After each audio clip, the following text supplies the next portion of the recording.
18 months ago, in the caravan that we called home, we signed a contract for our land. This purchase pulled the trigger on our plans. The dream? To turn this little block of land into a homestead. We had little money, no experience, and no reason to think it could be done. But what we did have is ambition, and even though we didn't know how to get it done, we knew what we wanted to do. To build a house and start a homestead on the rock. Well, I'm here today to tell you guys that unfortunately, not everything that we had planned has gone to plan. And today I just wanted to slow down, sit down in my office here and take the opportunity to be as honest and as raw as possible with you guys so that you guys know exactly where we are at, what went wrong and what's next. Our plan from the beginning has been really quite simple: buy land, build a house, do it as cheap as possible. But as we have learned along the way, actually doing that is a little bit more tricky than we would have liked. Initially, we looked into a lot of the really unique options like shipping container homes, tiny homes. I didn't spend a lot of time looking into things like straw baled homes or mud brick homes, and at the time I wasn't that interested. Recently, I have become much more interested in those more hippie, organic little ways of living. The other thing that we looked at was transportable homes. Sometimes there's an old house on stumps that's ready to be moved, sometimes even free, or there's companies that build transportable homes and you can buy them, they ship them in and drop them on your house or drop them on your land. In this video, I don't have the time to go through all those different options and break them all down for you, but what I will do is tell you which one we chose and why we chose it. After spending a bit of time looking into all the different options, we came to the conclusion that the cheapest, easiest, most practical way to build a house that didn't have any grey areas, that passed all of the VBA, Victorian Building Associations, and our local council laws, and was built all to regulation without any hiccups, comfortable to document the whole thing on YouTube. We decided on concrete, strip footings, piers, timber subfloor, timber frame, weatherboards, tin roof, just a regular house. Not much different to how people build most houses today. About 6 months ago, we made the big move out here to the country, and we rented this little pink house, which was really great. It's only a short walk just down the road to our block of land. We thought this was the perfect setup for us to come out here and start building our homestead. We had a man come out to do our soil test, got a land capability assessment, finalized the drawings and the house plans. That took way too long. We got all the engineering done for that.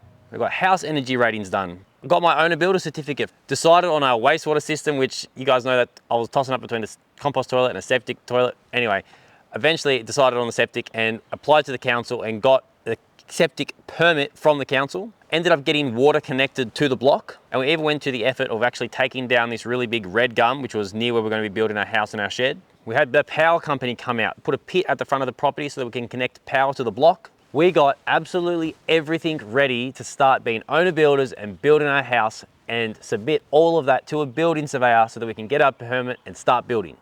Now, for those of you who have done something like this before, you will know that we have already spent a large amount of money just to get up to this point. I'll quickly read off some numbers for you. $2,200 for soil test and LCA, $2,530 on the house engineering, $4,332 to install power pit to the property, $1,914 to connect the water to the mains, $3,700 on the tree removal, $798 on the septic permit. All of that combined is $15,474. Plus on a bunch of smaller other things that I had to get through that process, it brings our current total to a whopping, boom, $17,000. In comparison to the total cost of actually building a whole house, $17,000 is really not that much. But it's still a lot of money that we've invested into this plan. But as you guys know, not everything always goes to plan.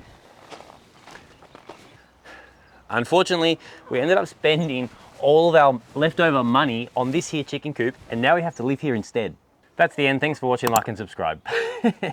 No, we did end up hiring an estimator to help us with the budget and to give us a good idea of how much building that house would actually cost. It will take me way too long to go through all of that estimation. So what I'm going to do is I'll have it rolling on the screen here, and you can pause it and look at it if you want, but this gives you an idea of how much the building materials would cost and the labor would cost, all for the house that we plan to build. After quite thoroughly going through the house plans and thinking about everything, all the expenses that we'd run into, AVL Estimating came back to us with a number of $240,000.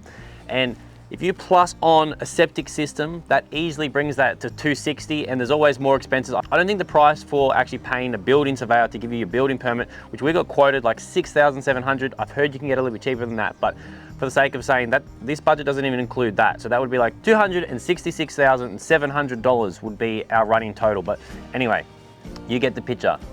Now, when you're talking to people like us who were initially trying to do this very cheap, and we were actually, remember way back, we actually were looking for a tiny home for under 100 grand. How much are we willing to spend on a tiny home?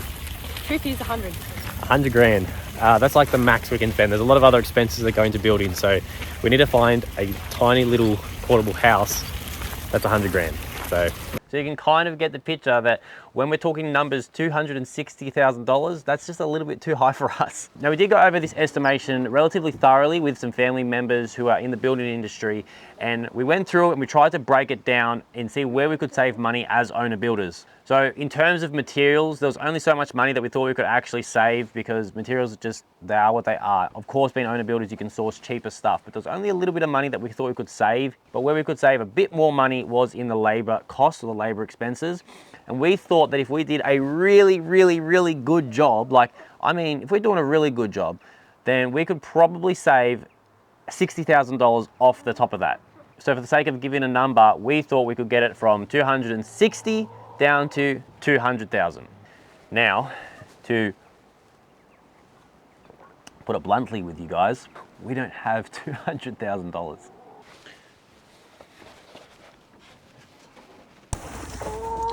It's a good day. 6 eggs today, 1 each. Very good work, ladies, and a feather. If this here is $200,000, then we have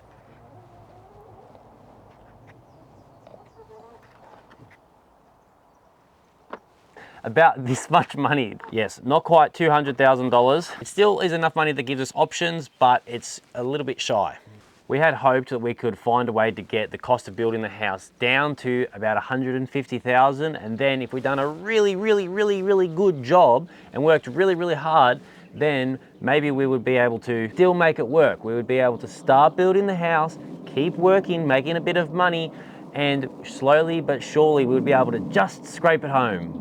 But with all the other factors that go into this equation, all the other aspects of life, we're busy with so many things. We are, one, trying to learn about homesteading, and all this stuff takes a lot of time. Two, we're trying to keep money in the door, which means we're working, doing jobs, trying to actually save money and just keep up with the cost of living. Three, we're trying to build a YouTube channel, which is obviously a lot of time. We put a lot of effort into these videos, try to bring one every single week, and then we're trying to develop products and trying to build a brand and all sorts of stuff. But anyway, four, trying to keep all these chickens happy. I think they look pretty happy. Five, studying the good book. We are Jesus freaks. Sorry, that was a bit of a bombshell. I come in hot with that. We are Bible believing. We think Jesus died and rose again, and we try to live a life following his example, which means we spend a lot of time studying this book. My wife and I, on Monday nights, we sit down and we do a Bible study together. On Wednesday nights, these things called Torah portions, where we sit down and we just smash out a good amount of reading. Then on Friday nights, we do the Shabbat, which means it's Sabbath day, so we don't even do any work. I know, super freaky. We take one whole day off every single week just to rest. Saturdays, we're not working. We're back out with a bunch of other Jesus freak people who are keeping the Sabbath day. And guess what we're doing again? We're studying this book and being people that, sorry, I'm coming off a little bit hot here.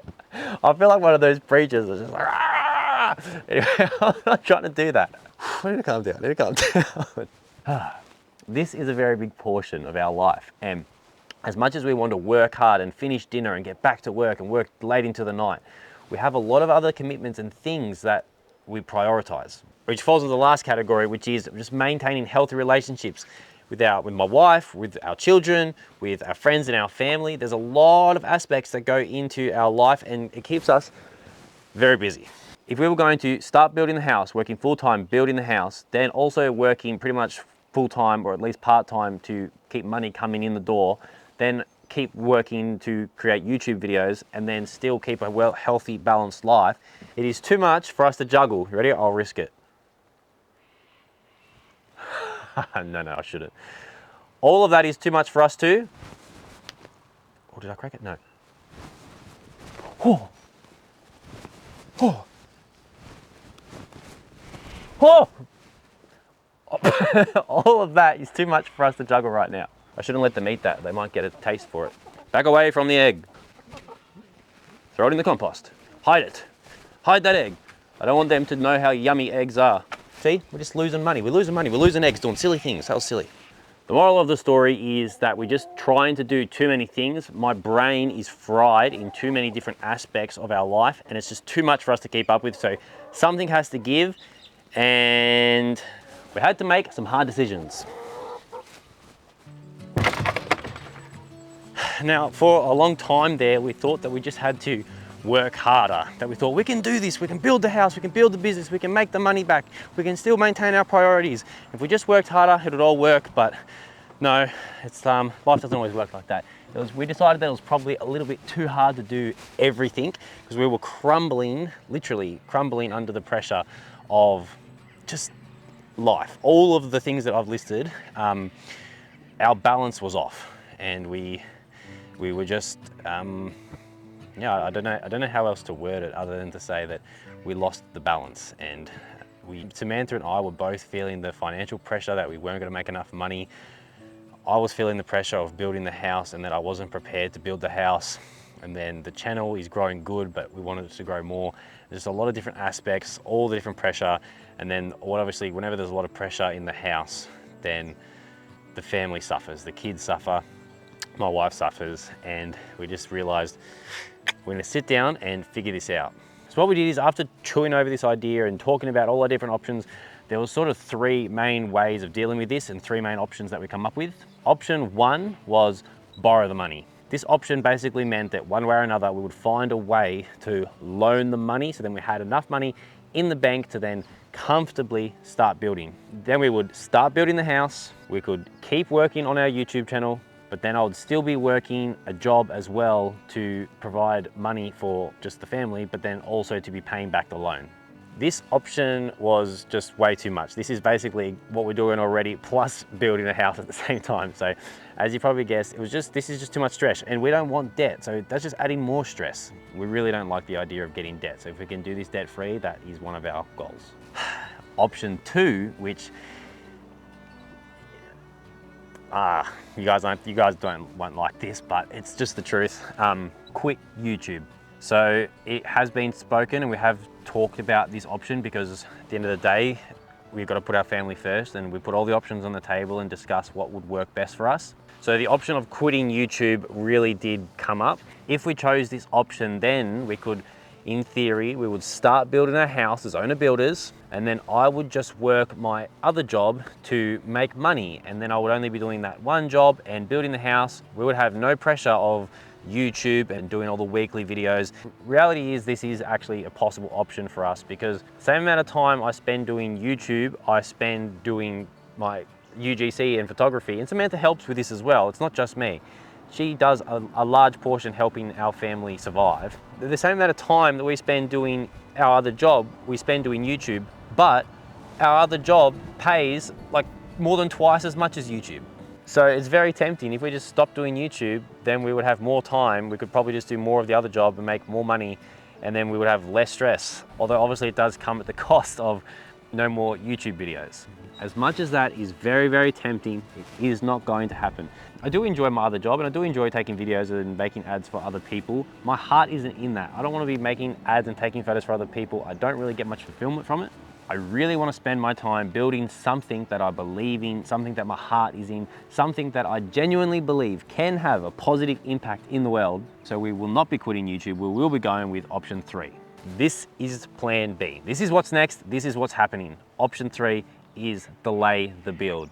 Delaying the build means, one, we are going to stop building the house for 1 year. So I've been thinking about building the house, planning, thinking about materials and speaking to builders and surveyors and all the jobs that go with building the house, but I have decided to just stop thinking about it so that my brain can do other things. So I've taken the lid off my brain, grabbed the house plans, thrown that away, and then put my lid back on, just relaxing and not thinking about the house for a minute. This gives me more time to focus on YouTube, focus on these videos, focus on Homestead on the Rock. And hopefully in this 1 year that I'm not thinking about the house and we're delaying the build, that I can stop doing my other job, and then I can just be doing one job, just YouTube, just talking to you guys like I am now. hopefully 1 year is enough time to put us in a position financially where we can do that. We have another whole year to save money, and also in that year there's time. Who knows what happens with time? We might find another way, we might come up with another option. And if you guys watching this video have a suggestion or another option or whatever it may be, 1 year is a lot of time that we might learn, you might help us, we might discover another way of building our house that is slightly cheaper or just better anyway. So with time comes options. So we're very hopeful that a 1 year delay helps us find a way. This is what we've decided to do, and it is a little bit humbling because ultimately the only reason I'm not here telling you we're starting to build a house tomorrow is because I do not have enough money. So I genuinely am sorry to a lot of you guys, because I know some of you have been really eager and very excited to see us start building the house, and we have told you that we're going to build a house. So it's not wrong of you to be excited about that, and I'm sorry that there is a bit of a delay. To put it bluntly, we've made the decision that I know I am going to disappoint some of you, but there's two factors that are the main reasons why we're doing this. One is just so we can stay debt free, that's a massive factor for us, and two, so that we can actually keep making these videos. Option 3 is basically the only way we see this working, and it's the only way that I can continue to be a YouTuber and continue to make these videos for you guys. And for myself, obviously, because this is ultimately, it's a career, but it's something that I love and something that I want to do.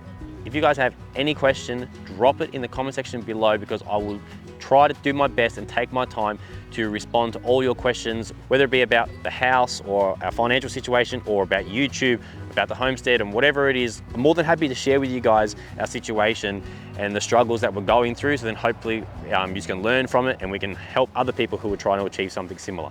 Drop your comments below. This video is not the end of Homestead on the Rock, and it's nothing to be sad about. We still feel very blessed. We still have a beautiful piece of land, and we still have a great opportunity here to build a homestead. There is a Bible verse that I'm going to conclude this video on, and it is Proverbs 24:27. Finish your outdoor work and get your fields ready. After that, build your house. And that is exactly what we're going to do. We're going to keep preparing our fields, preparing our outdoor area, getting the land ready, because we're not just building a house here, we're building a homestead on the rock.